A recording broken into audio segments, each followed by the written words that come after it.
Assalamualaikum warahmatullahi wabarakatuh. Waalaikumsalam warahmatullahi wabarakatuh. Alhamdulillahirabbil alamin wassalatu wassalamu ala asyrafil anbiya'i wal mursalin sayyidina wa maulana Muhammadin wa ala alihi wa sahbihi ajma'in. Amma ba'd. Ayyuhal ikhwah wal akhwat, a'azzani wa a'azzakumullah. Saudara-saudariku yang semoga dimuliakan oleh Allah, kita berkumpul kembali di malam Kamis dalam rangka mempelajari hadis-hadis Nabi yang ada dalam kitab Arba'una Haditsan fit Tarbiyati wal Manhaj karya Syekh Dr. Abdul Aziz As-Sadhan hafizahullahu taala. Pada pertemuan sebelumnya kita sudah menyelesaikan hadis ke-15, yaitu hadis tentang seseorang yang minta izin kepada Nabi untuk berjihad. Lalu Nabi bertanya, apakah kedua orang tuamu masih hidup? Lalu orang itu menjawab apa? Ya, masih hidup. Lalu apa perintah Nabi? Fafihima fajahid, maka berjihadlah kepada keduanya. Berjihadlah dengan berbakti kepada kedua orang tuamu. Nah ini. Sudah. Apa? Sudah. Ini kita sudah bahas, faidah-faidahnya juga sudah kita bahas.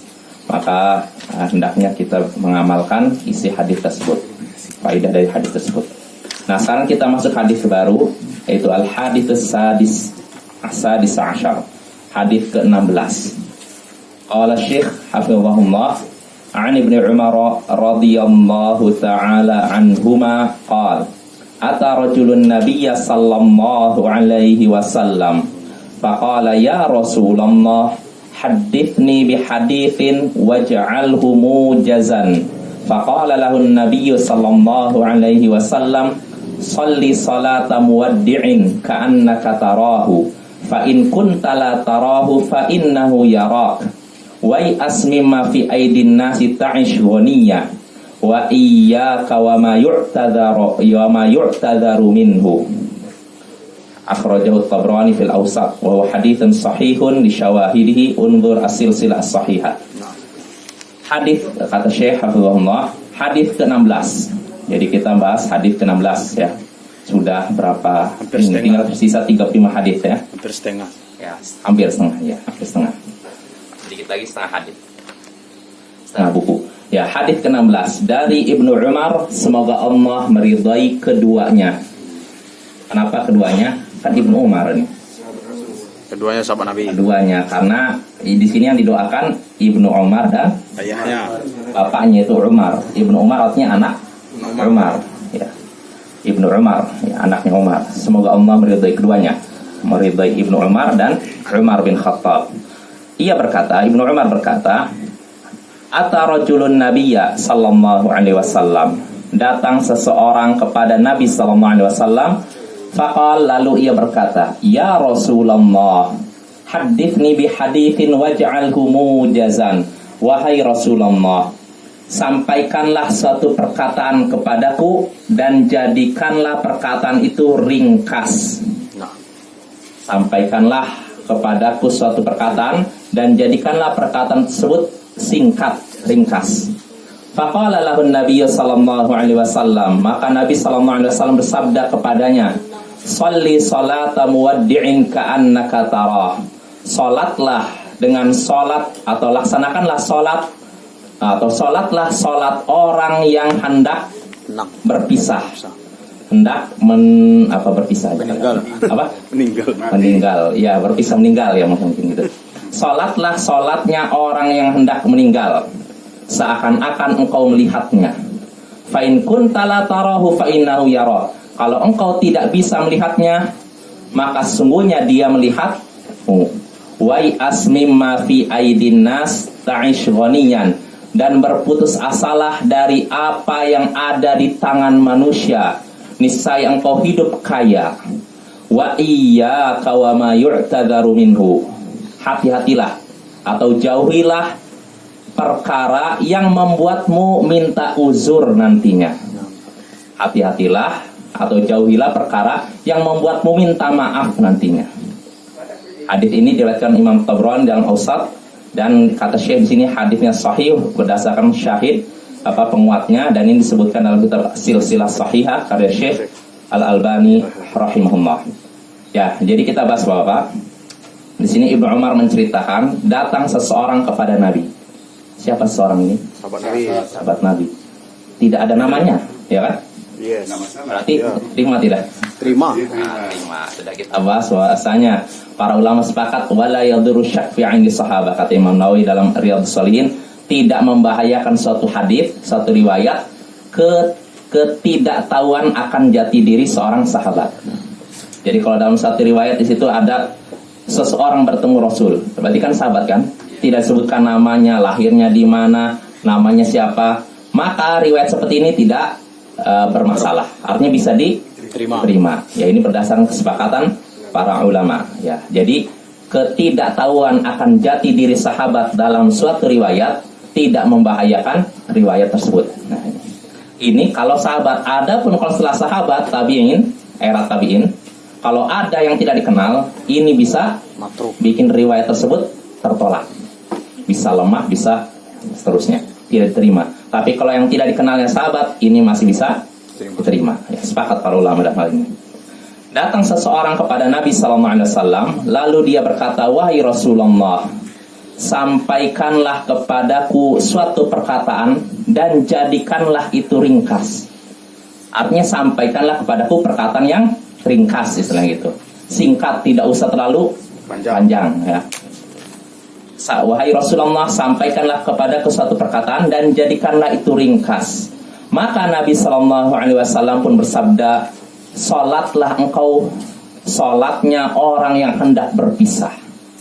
Sholatlah engkau seperti sholatnya, betul dia terjemah gitu.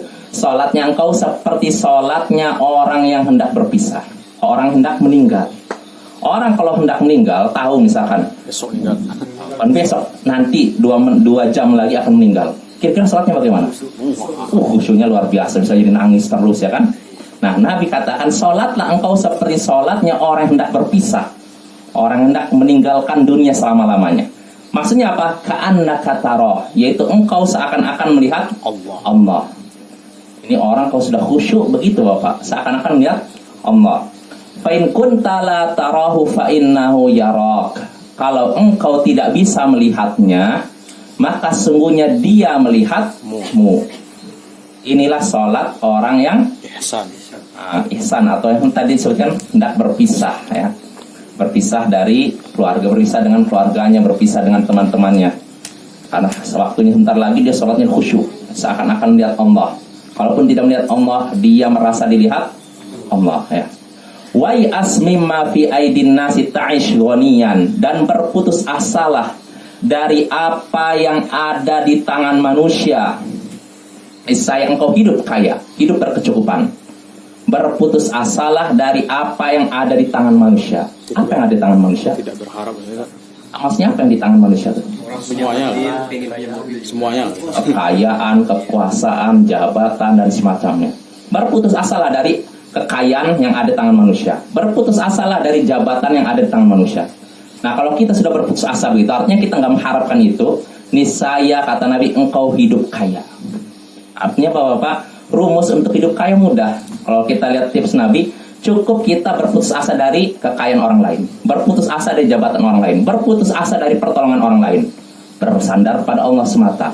Ini orang yang kaya sebenarnya.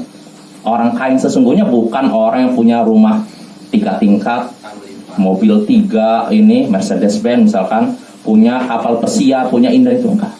Pada hakikatnya kaya itu ini, kaya hati. Sebagaimana disebutkan Sahih Bukhari dari sahabat Abu Hurairah, Nabi SAW sabda, "Laisal ghina an kathratil 'arad, walakinnal ghina ghinan nafs." Yang namanya kekayaan itu bukan karena banyaknya harta. Yang namanya kekayaan itu bukan karena banyaknya harta. Akan tapi yang namanya kekayaan yang sesungguhnya adalah kekayaan hati. Kalau hati selalu udah merasa kaya, sebenarnya dia orang kaya. Iya, walaupun mungkin kalau dilihat dari lahirnya kekurangan. Tapi kalau ada orang yang lahirnya seakan-akan hidupnya mewah melimpah, tapi dia selalu merasa kurang, pada hakikatnya dia orang miskin, bukan orang kaya. Jadi intinya di sini pentingnya qanaah, Bapak. Qanaah itu artinya apa? Rasa cukup. Merasa cukup terhadap rezeki yang Allah berikan. Orang yang qanaah adalah orang yang kaya. Makanya Imam Asy-Syafi'i dalam diwannya mengatakan, "Idza ma kunta dza qalbin qanu'in fa anta wa malikud dunya sawa." Kalau engkau punya hati yang qanaah, merasa cukup terhadap rezeki yang Allah berikan, maka engkau dengan raja dunia sama saja. Kalau engkau memiliki hati yang qanaah, engkau dengan raja dunia sama saja kedudukannya. Bahkan bisa jadi engkau lebih kaya daripada raja dunia. Jelas Bapak ya maksudnya ya. Ini pentingnya apa? Qanaah ya. Makanya Ibrahim bin Adham, seorang ulama terdahulu pernah berkata, "Lau alimal muluk wa abnaul muluk ma nahnu fi lajaladuna alai bisuyuf." Seandainya para raja dan anak-anak raja. Siapa anak-anak raja ini biasanya? Pangeran ya. Seandainya raja dan para pangeran mengetahui kenikmatan yang kami rasakan, mengetahui kenikmatan yang kita rasakan, tentu mereka akan merebut kekayaan kenikmatan tersebut dari tangan-tangan kita dengan pedang-pedang mereka. Artinya kekayaan hati ini anugerah dari Allah, nggak diberikan kepada sembarangan orang. Maka kalau kita udah merasa qanaah, merasa cukup terhadap rezeki yang Allah berikan, bersyukurlah. Karena engkau, kata Imam Syafi'i, dengan raja dunia sama saja. Bahkan bisa jadi lebih mulia, bukan lebih kaya daripada raja dunia. Nah, di sini Nabi sekali lagi memberikan tips supaya kita kaya. Kalau kita ingin kaya, berkecukupan, maka berputus asalah dari apa yang ada di tangan manusia. Berputus asalah dari kekayaan yang ada di tangan orang lain. Berputus asalah dari jabatan yang ada di tangan orang lain. Berputus asalah dari dana yang ada di orang lain. Berputus asalah dari suara yang ada di tangan orang lain. Ya kan kayak gitu kan? Kalau orang misalkan tujuannya dunia lalu tidak tercapai, kadang stres. Mungkin Bapak masih ingat pilkada tahun berapa itu? Tahun 2009 Banyak kan? orang gila. Ya kan itu banyak orang yang gagal dalam pilkada gila. Sampai disebutkan di satu ini di Jawa itu ada seorang ini maju jadi calon bupati, gagal. Miliaran rupiah udah hangus dia. Akhirnya apa yang terjadi? Dia keluar dari rumahnya tanpa memakai pakaian sehelai pun. Dari ujung kepala, ujung kaki terbuka semua. Keluar ke jalan-jalan marahi orang ada di jalan. Kamu ini loh. Stres dia. Hartanya sudah habis-habisan keluar, ternyata dia tidak. Nah, ini karena apa? Dia mengharapkan dunia yang ada pada orang lain. Ini orang kayak gini sebenarnya nggak orang kaya, orang miskin dia sebenarnya. Kalau orang kaya itu nggak butuh. Bukan berarti sombong bahwa kaya. Kita nggak boleh sombong, nggak boleh. Saya nggak butuh. Nggak, artinya gini. Kita tidak terlalu berharap kepada makhluk. Berharapnya kepada Allah. Ya, kalau seorang sudah begitu bergantungnya kepada Allah, berharap kepada Allah, maka Allah akan jadikan dia kaya, berkecukupan. Nah, nanti orang seperti itu justru akan Allah bantu. Kayak gitu. Tapi kalau bergantungnya kepada makhluk, pertama kita hina. Terus kedua kita pun nanti jadi tergantung, ya tidak? Sehingga akhirnya kita pun na'udzubillah min dzalik, jauh dari Allah dan jauh terus. Tapi Ustaz, kalau kita ingin kaya supaya dapat menolong kaum muslimin itu gimana? Kaya harta, ya nggak masalah, nggak tercela kaya. Di sini bukan berarti celaan untuk orang yang kaya harta, enggak. Artinya kita diperintahkan untuk bergantung hanya kepada Allah. Terusnya artinya kita tidak terlalu berharap kepada manusia. Berharap pada Allah. Kalau kita berharap pada Allah, Allah tidak akan sia-siakan harapan kita. Sebagaimana dalam Sahih Bukhari, Nabi SAW bersabda, Allah berfirman, "Ana 'inda dhanni 'abdi bi, wa ana ma'ahu idza da'ani." Aku ini sesuai prasangka hambaku kepadaku. Aku sesuai dengan prasangka hambaku kepadaku. Maksudnya apa? Kalau hambanya berprasangka baik, Allah pun akan memberikan kebaikan. Tapi kalau hambanya berprasangka buruk, Allah pun akan memberikan keburukan. Dan aku bersamanya, kata Allah, ini dah hadits qudsi ya, jika selama dia berdoa kepadaku. Ya artinya kita terus bergantung pada Allah, bukan bergantung kepada makhluk, kepada manusia. Ya. Jadi makin tinggi ketergantungan kita kepada Allah, maka kita makin kaya. Tapi kalau makin berkurang ketergantungan kita kepada Allah, kita makin miskin. Nah itu. Terus apakah ini tadi kan Pak Sunardi, apakah ini nggak boleh kita kaya harta? Boleh, nggak masalah dalam Islam, nggak tercela seorang kaya. Yang penting menunaikan hak hartanya. Ya, jadi bukan perkara yang tercela ya. Jadi jangan seperti orang sufi. Orang sufi mandang harta itu seperti racun, mereka buang. Sampai ada sebagian mereka sudah kaya raya, terkena ini sufi, terkena belajar tarekat sufi, jadi racuni otaknya. Setelah itu dia bawa seluruh hartanya ke sungai, dia buang seluruh hartanya. Hartanya ini adalah racun istilahnya. Mendingan dibikin ke pesantren. Nah itulah, mereka kan tanpa ilmu. Kan istilahnya beragama memakai perasaan aja. Kadang akal sehat pun tidak dipakai. Karena sahabat Nabi kan kebanyakan kaya. Iya, artinya sedangkan kalau kita lihat realitasnya, para sahabat Nabi yang 10 orang dijamin masuk surga, Bapak, semuanya kaya kecuali satu, Ali bin Abi Thalib. Ali bin Abi Thalib kere dia, miskin, sehingga ketika mau melamar Fatimah dia kurang pede juga dia.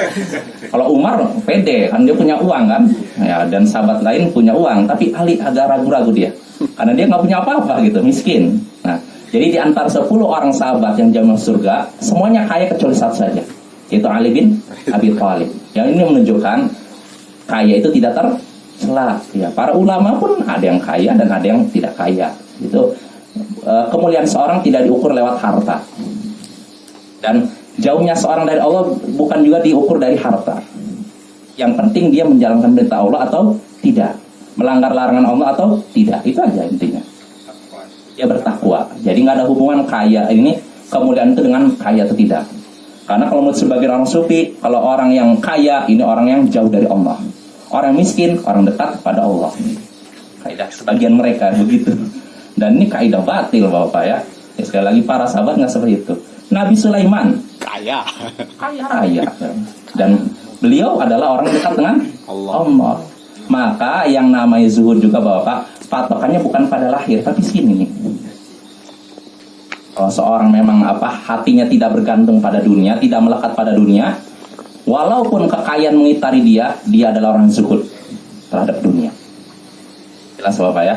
Nah, ini tentang qanaah juga menyambung tentang Kalau zuhud. ada kata-kata kemiskinan itu mendekati dari kafir, bagaimana? Itu ada hadisnya memang sahih ya. Artinya ini mungkin keumuman. Artinya biasanya orang, sebagian orang, nggak semuanya, nggak bisa dipukul rata ya, karena orang itu kadang kalau dikasih rezeki yang sempit atau apa, seringnya ngeluh, ya, akhirnya tidak mau ibadah.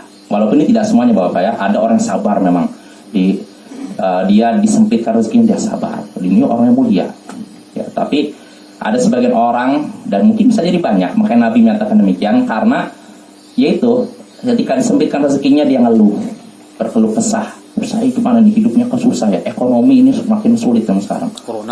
Corona lagi. Ada pernah saya nyasar Ustaz, ngajaknya orang itu memang miskin, saya ajak ayolah kita sholat. Ngapain sholat nggak bikin kaya kan? Itu nyata, ini memang ada Bapak. Saya dengar seperti ini bukan dari 1-2 orang, ada beberapa orang seperti itu. Nah itu mungkin membuktikan sabda Nabi tadi, memang ada sebagian orang begitu. Jadi ketika disempitkan rezekinya harusnya dia bersabar, tapi dia berkeluh kesah. Nah ini termasuk adab yang tidak baik. Ada seorang ulama, Fudail bin Iyad kalau salah, dia didatangi seorang lalu berkeluh kesah. Saya gimana nih, hidup saya sulit, rezeki saya sempit ini. Maka kata Fudail bin Iyad, ya hada tashku man yarhamuka ila man la yarhamuk. Wahai fulan, apakah engkau mengadukan Tuhan yang menyayangimu kepada orang yang tidak menyayangimu?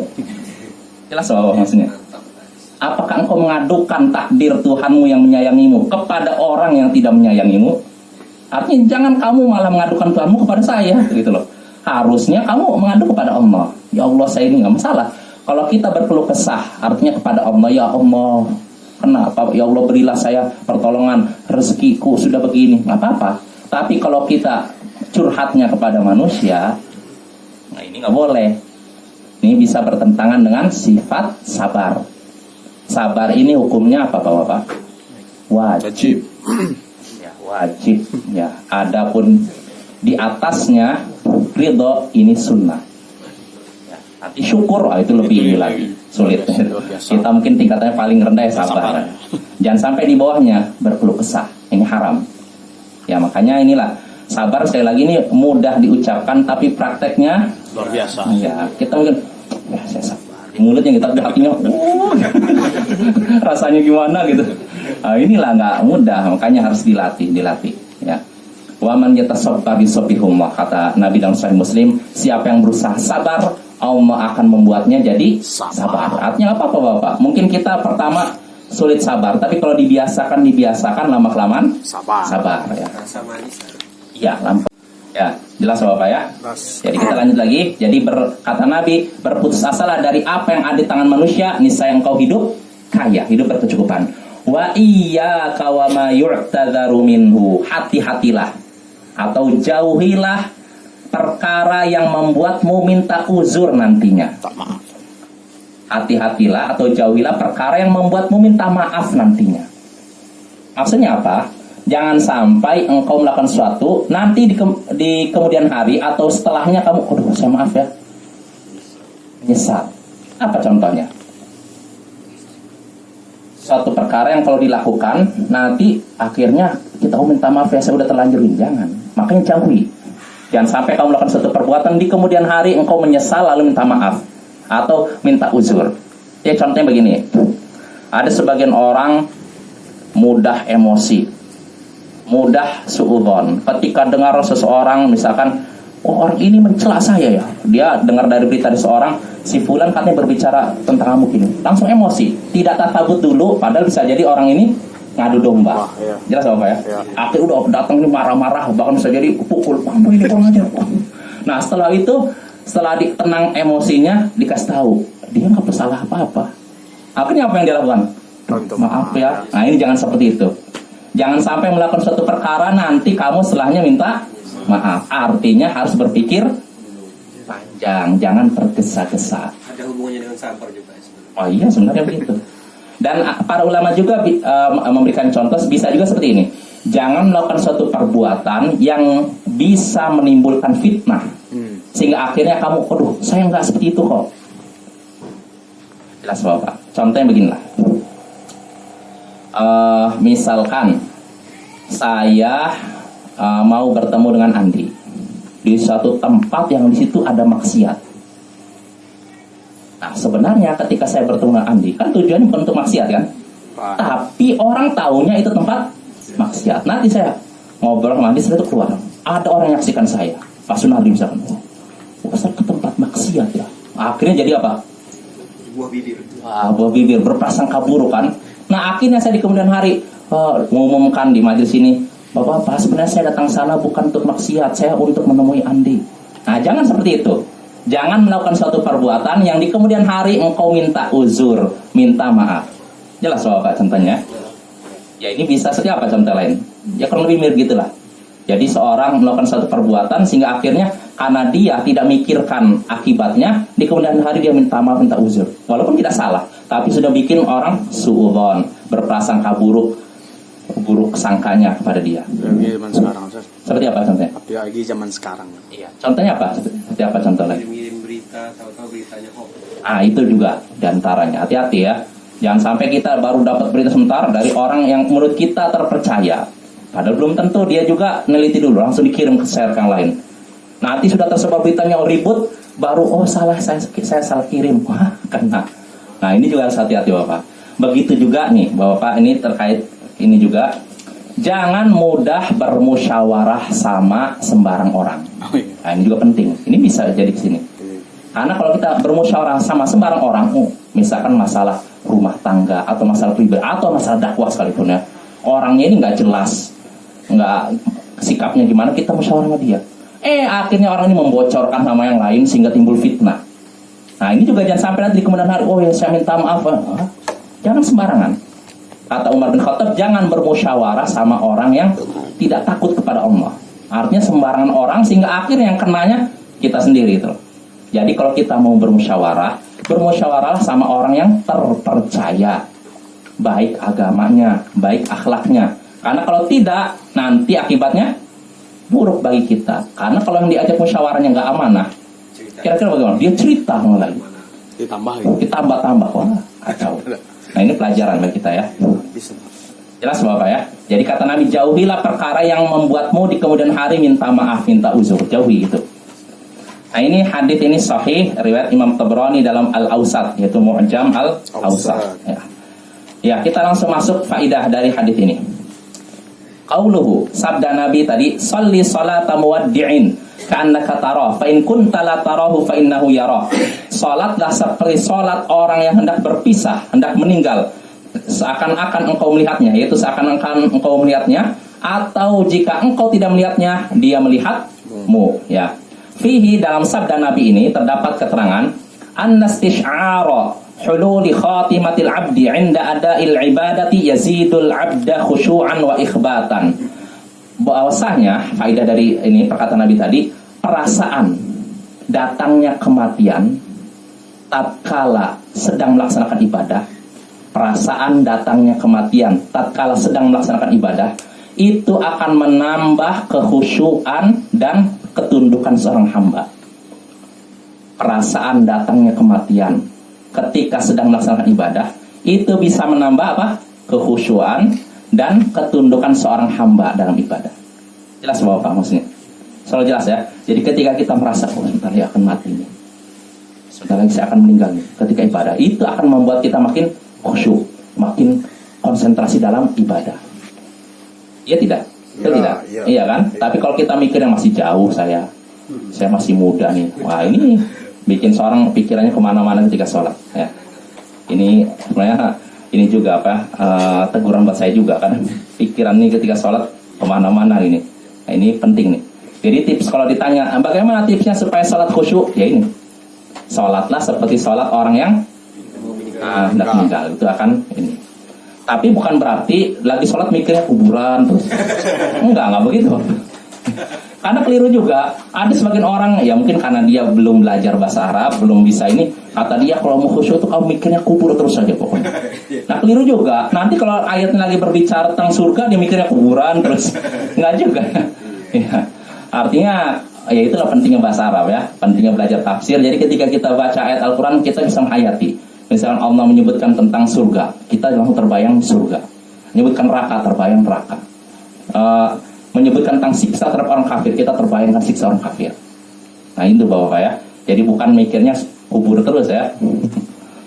Ya itu faedah pertama. Wafi dalam perkataan Nabi tadi juga, annastish'aru martabatil ihsan tazidul abda imanan. Bahwasanya perasaan tentang kedudukan ihsan itu bisa menambah keimanan seorang hamba. Perasaan tentang kedudukan ihsan kan sudah kita bahas, yaitu beribadah kepada Allah seakan-akan lihat Allah. Kalau tidak, Allah lihat kita. Nah, perasaan seperti itu bisa menambah keimanan seorang hamba. Ya, kalau kita beribadah lalu begitu merasa melihat Allah atau dilihat Allah, itu iman kita jadi apa? Bertambah. Allah sebutkan di sini, alladzi yaraka hina taqum wa taqallubaka fis sajidin. Ayat sebelumnya, wa tawakkal 'alal 'azizir rahim. Alladzi yaraka hina taqum. Bertawakallah kepada Tuhan yang Maha Perkasa lagi Maha Sayang, yaitu yang melihatmu ketika engkau sedang berdiri. Berdiri untuk apa? Salat. Wa taqallubaka fis sajidin, yang melihatmu bergerak di antara orang-orang yang sujud.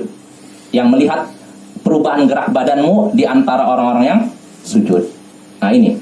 Jadi kalau kita melihat seakan-akan melihat Allah atau melihat Allah, maka ibadah kita khusyuk, iman kita juga bertambah. Ya, ini faedah kedua. Wa fihi, lalu faedah ketiga, anna ala du'atil khairi al-inayata bi sya'nil ibadati umuman was salati khususan. Fa fi dzalika naf'un muta'addin min haitsu ziyadatul imani wal himmati mimma yaj'aluhu yanshatu fi nashril khairi fa yanfa'ullahu ta'ala an-nasa bi'ilmihi wa 'amalihi.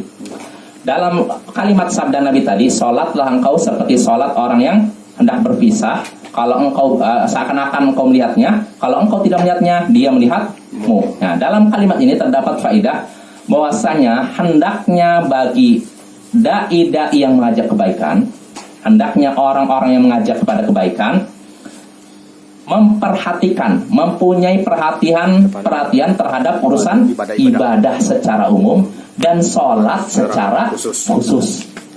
Jadi yang namanya dai, dia hendaknya ahli ibadah. Ya, makanya Imam Az-Zahabi menyatakan di antara akhlak seorang talibul ilm, penuntut ilmu, hendaknya dia punya sifat semangat dalam mencari ilmu, plus abid. ahli ibadah. Jadi supaya ilmunya berkah. Karena kalau ilmunya nggak dibarengi dengan amal, ini bikin orang kurang percaya ya, nggak akan nampak cahaya. Nah, jadi kita kembali lagi, hendaknya dai yang mengajak kebaikan mempunyai perhatian terhadap ibadah, perkara ibadah secara umum dan sholat secara khusus.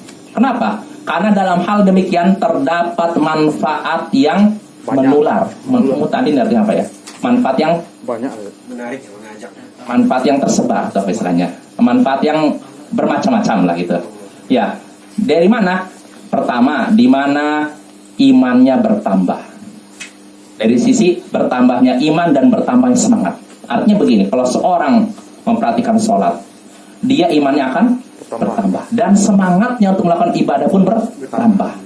Ya. Apa manfaatnya setelah itu? Sehingga itu menjadikan dia semangat dalam menyebar kebaikan.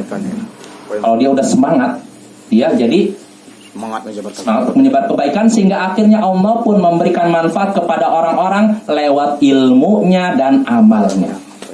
Jadi Bapak-Bapak, kaidah yang disebutkan para ulama, balasan atas suatu kebaikan adalah kebaikan setelahnya, dan balasan atas suatu kemaksiatan adalah kemaksiatan setelahnya. Maksudnya apa? Ini berdasarkan hadis-hadis yang banyak. Wa malladzina amalladina. Kalau sebutkan dalam surat ini, ini dalam ini dulu, kesesatan dulu ya. Falamma zaghu azaghallahu qulubahum. Ini balasan atas suatu kemaksiatan adalah kemaksiatan setelahnya. Allah sebutkan dalam surat As-Saff, tatkala mereka berpaling dari kebenaran, maka Allah pun palingkan hati mereka dari kebenaran.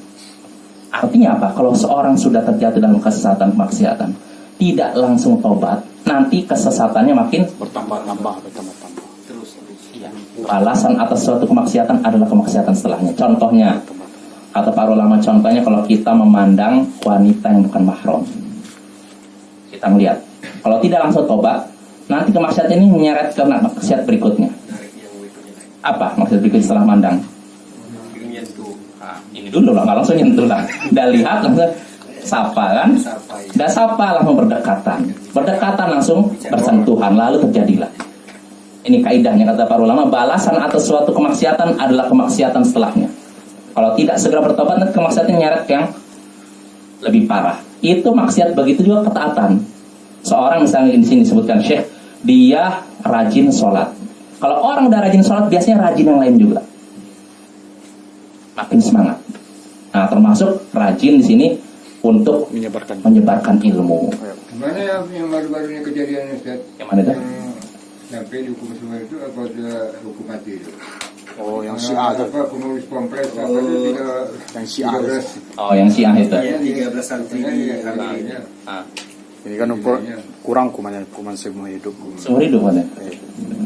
Nanti agamanya itu kurang apa ya? Oh iya itulah. Itu agama syahwat. Iya, Oh iyalah udah. Iya. Itu agama syahwat itu Pak. Itu masih agama Syiah. Iya. Kayak cerita Nabi Adam dan Siti Hawa kan pertama diajak melihat dulu, setelah melihat mendekat, setelah mendekat baru makan. Iya, artinya kan Allah menyatakan wala taqrabu, jangan dekat. Allah tidak katakan jangan makan, ya. tapi jangan dekat. Nah, ternyata Adam pertama lewat Hawa. Hawa ini wanita menarik pria. Ini menunjukkan pria ini lemah di hadapan wanita. Karena Hawa udah duluan gitu, akhirnya Adam pun ikut mendekati, akhirnya makan. Turun lah. Lalu turun lah. Itu Jadi lagi kita. Ya. Dari ujung rambut itu ujung kaki itu. Jadi lagi. Hawa, nafsu gitu. Hawa. Oh, itu Hawa. Ini pakai Pak. Hawa. Ya mungkin kalau ke Indonesia jadi ya Hawa. Ya yang jelas. Sama aja gitu. Iya. Kalau pakai jilbab pakai apa, tapi ketat. Oh iya. Ya secara umum dalam hadis Sahih Muslim disebutkan al-mar'atu aurah. Wanita itu aurat. Faidza kharajat istashrafaha syaitan. Jika dia keluar, maka setan akan membuat indah. Menghiasi. Ya walaupun mungkin biasa, ya tapi itulah setan. Makanya kan hukum asal wanita itu di rumah. Ya. Itu markas terbaik wanita di rumah. Walaupun sudah lanjut usia, kata Imam Sufyan Ats-Tsauri. Kecuali kalau ada hajat kebutuhan untuk keluar, ya keluar. Tapi hukum asalnya itu. Makanya Ummu Salamah belanja ke pasar ya Ustaz. Apa? Pas sulap belanja ke pasar ya. nah itulah kadang kita juga ya kalau Juga saya Kaki ke pasar baru. iya. dekat ngajar-ngajar macam guru ngaji macam itu kompres itu kan. Lama-lama kenapa? Dia ditarik dia ke iya iya Dia di samping namanya juga mungkin apa. Tapi pendidikannya sebagai apa kan rusak ya. oh iya itu memang agama hawa nafsu itu ya dah kita kembali lagi. Jadi hendaknya dai-dai atau orang-orang yang mengajak kebaikan mempunyai perhatian terhadap urusan apa? Ibadah secara umum dan sholat secara khusus. Karena manfaatnya itu tadi terjemahkan apa? Menyebar atau apa? Menyebar ya. Iya menyebar lah. Pertama bertambah imannya, semangatnya dalam ibadah. Setelah itu menambah lagi semangatnya dalam yang lain. ini bapak melebar itu mungkin. Kadang menerjemahkan nih butuh seni bapak. Nah, jadi dalam hal demikian terdapat manfaat yang melebar betul. Tadinya begini jadi melebar ya. Ta'adin ya. Ya, lanjut Bapak ya. Wa qauluhu, lalu sabda Nabi, wa asmi ma fi aidin nas ta'ish ghaniyan. Berputus asalah dari apa yang ada di tangan manusia, niscaya engkau hidup kaya. Wa fihi, dalam sabda Nabi ini terdapat kandungan annal istighna amma fi aidin nas min asbabi quwwati tawakkul wa ihsani dhanni billahi ta'ala. Bahwasanya merasa cukup dari apa yang ada di tangan manusia, merasa tidak membutuhkan apa yang ada di tangan manusia, ini termasuk sebab kuatnya tawakal Wa ihsan. dan termasuk kuatnya sikap Berbaik prasangka baik kepada Allah. Jadi ketika saya nggak butuh kekayaan yang ada pada orang lain, ini membuat kuatnya tawakal kita dan membuat prasangka baik kita kepada Allah makin kuat. Ya, jelas Bapak ya. Ya ini memang harus terus dilatih Bapak seperti ini ya. Wafihi, dan dalam sabda Nabi tadi juga terdapat faedah anna aulan nasi bil istighnai amma fi aidin nas hum du'atul khair. Bahwasanya orang paling pantas untuk tidak merasa butuh kepada apa yang di tangan manusia adalah dai-dai yang mengajak kepada kebaikan. Jadi orang yang mengajak kepada kebaikan, ulama kah, ustadz kah, buya kah, tuan guru kah, mereka adalah orang yang paling pantas untuk tidak membutuhkan apa? Kekayaan yang ada di tangan manusia, jabatan yang ada di tangan manusia. Kenapa? Li'anna dzalika min asbabi qabulin nasi lahum bitaufiqillah ta'ala lahum. Karena itu merasa tidak membutuhkan apa yang ada di tangan manusia, itu termasuk sebab orang-orang menerima dakwahnya dengan taufik dari Allah kepada mereka.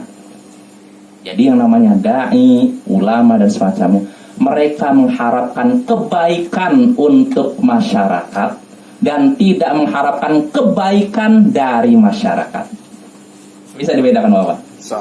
Yang namanya ulama itu mengharapkan kebaikan dari masyarakat, mengharapkan kebaikan untuk masyarakat dan tidak mengharapkan kebaikan dari masyarakat. Jelas maknanya? Jadi dia berharap, justru dia inginnya berbagi kebaikan kepada orang, bukan dia mengharapkan kebaikan dari orang. Ya ini, kalau dai seperti ini, ustaz seperti ini mulia di tengah manusia. Tapi kalau dia masih mengharapkan uluran dari orang lain, ini wibawanya akan turun. Apalagi kalau disetir.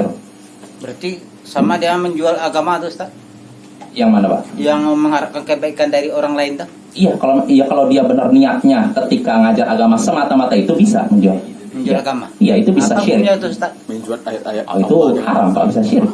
Kalau seorang semata-mata misalkan dakwah hanya untuk mengharapkan itu dari orang, nggak ada pikirannya untuk mencari pahala akhirat, itu bisa termasuk syirik. Makanya disebutkan dalam kitab ini, dalam kitab Tauhid yang akan kita belajar nanti, yang kita pelajari, babu minasyirik iradatul insani bi amali dunya. Bab termasuk syirik, niat seseorang dalam melakukan amalan yaitu untuk mendapatkan dunia. Amalan ini amalan akhirat maksudnya. Seorang dakwah semata-mata untuk ini. Semata-mata kalau dia niatnya untuk Allah plus ingin mendapatkan ini nggak masalah. Tapi kalau semata-mata itu nggak ada pikiran akhirat, ini termasuk syirik. Seorang jadi muazin semata-mata untuk itu juga termasuk. Seorang pokoknya amalan akhirat apapun, ya. Seorang baca Quran supaya dapat ini. Semata-mata ini pun termasuk. Sama yang kita banyak ditanya penceramah di TV-TV itu kan begitu. Oh, kita nggak tahu Pak. Karena kalau memang niatnya bukan untuk umat itu jadinya syirik ya. Oh iya, makanya tapi kita nggak bisa menilai ini ya, nggak usah menilai niat seorang ya. Hati ya. Iya, karena bisa jadi dia niat ikhlas ya, kebetulan setelah itu udah dapat bayaran. Mungkin aja kan? Kita nggak tahu kan. Bukan mungkin memang dapat. Iya, cuman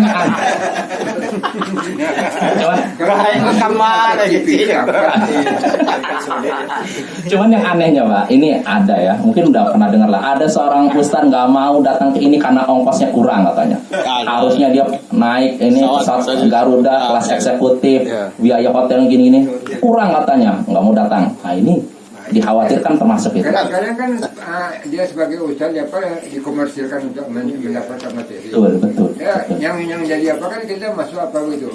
Ada namanya berita silet misalnya, sampai uang kamar mandi, Iya, ditayangkan. Itu kan betul lagi. Ini asunawannya. Selebritis artis jadi.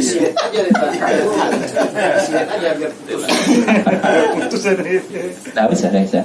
Udah. Ya udah cukup Bapak ya. Udah waktu udah habis, insya Allah kita lanjutkan lagi faidah dari hadis ke-16 pada pertemuan berikutnya. Subhanakallahumma wa bihamdik asyhadu an la ilaha illa anta astaghfiruka wa atubu ilaik. Assalamualaikum warahmatullahi wabarakatuh. Waalaikumsalam.